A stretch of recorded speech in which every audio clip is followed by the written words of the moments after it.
Hello and welcome back to Georgetown, the 11th most popular place name in the world. I have no idea if that's true. I could have looked it up, it would have taken 5 seconds. I couldn't be bothered, to be honest. Georgetown. So what's been going on? Brexit was kind of a big deal to some people, I suppose. It may yet not happen. The referendum result's only advisory and the government doesn't, strictly speaking, have to follow it, but it probably will. That's kind of how politics works. As usual, I don't really have strong feelings one way or the other. I know, I'm a betrayal to my generation. But I do think it's utterly fascinating. It's always interesting when something happens that nobody expected at all. Even the people who really wanted it to happen, they didn't really believe it would. So if nothing else, it's spectacularly interesting to the impartial observer. The thing that bothers me most about it, though, is that it seems that a lot of people who voted to leave the European Union did so for very negative reasons. Fear of competition or cultural shift from immigration, or just a general sense of total disenfranchisement, which is strong in this country, I think, and in a lot of others at the moment. That's upsetting to me, not because of the outcome of the result so much as that I just don't like people feeling negative and acting because of negative feelings. And that's what this video is about. Top Gear, the world's most watched television show ever of all time, probably, has been relaunched with new hosts. Jeremy Clarkson was sacked for being a complete idiot, which of course was why he was so good at the job in the first place,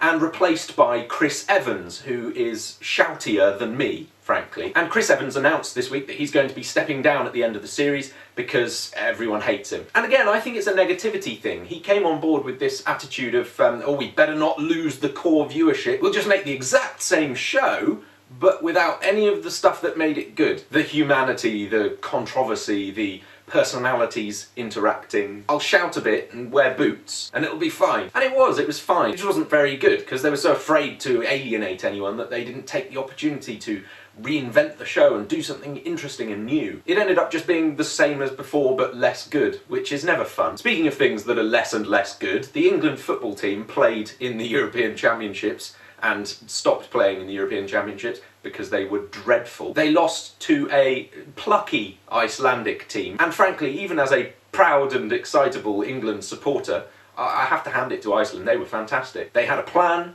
they went out, they executed it, it was wonderful. England, on the other hand, sort of looked terrified. And that's been a feature of English football for a long time, and the expectations are always high. We have no right to expect to be good at sports, and yet we always do. And the press heaps pressure on the players, and the players heap pressure on themselves, and other people heap money on them, and that's a different kind of pressure, and they end up not being able to kick a football, which was what they were supposed to be doing in the first place. It seems to me like they're dominated by this terrible negative fear of failure, like they're going to be lambasted when they don't do as well as they perhaps might have, which is almost inevitable. Surely they should just be going out there and playing their best and putting their best foot forward and stiff upper lip, chaps, because that's what they're paid to do. And they're really good at it, in theory. The negativity just gets them down. It's no coincidence that the Welsh team, who are doing so unbelievably fantastically well, have a really positive slogan, better together. They're a team, they want to play together for themselves, and they're not afraid, they're just doing their best. By the way, yes, I am doing this right up close to the camera because I forgot to say it earlier on when I was filming. Editing. It's clever. Because it's bright, isn't it? I hope Wales win tonight. I hope they win the whole thing. Good for them. It's something I seem to see left, right and centre in the world. I mean, I kind of pride myself on being a dispassionate observer of things.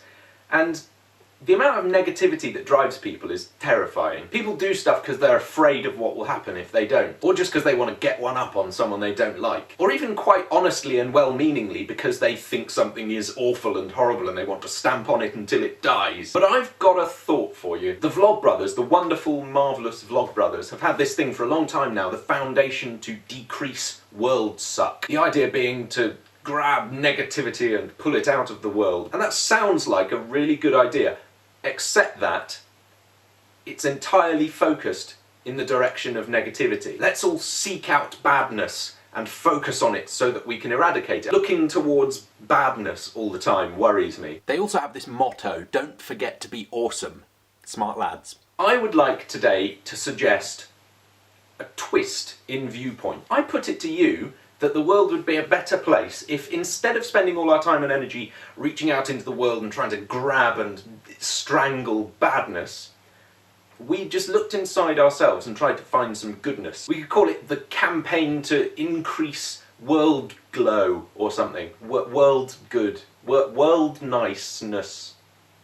The point being that we really have very little control over what goes on externally to us, what other people do, what happens in the world around us. But the thing that we do have control over is how we comport ourselves and how we set an example in the world. I feel like if we took some of the time that we spent acting on negative feelings, be they angry or vengeful feelings or just fearful feelings, and poured that energy into doing positive things, whether it's helping people or just being kind or just having a nice time and doing the things that you like and doing your best at them, then the world would be a happier, more fulfilled place. Our positivity would spread out into the world, cause a sea change. I think that's where the change in the world is going to come from. It's going to come from positivity, not negativity. Okay, that's enough. Thanks for listening, you intelligent puppies. Come back soon for a tour of my new place or something. I don't know, what do you want to see? I don't know, I'm out of practice.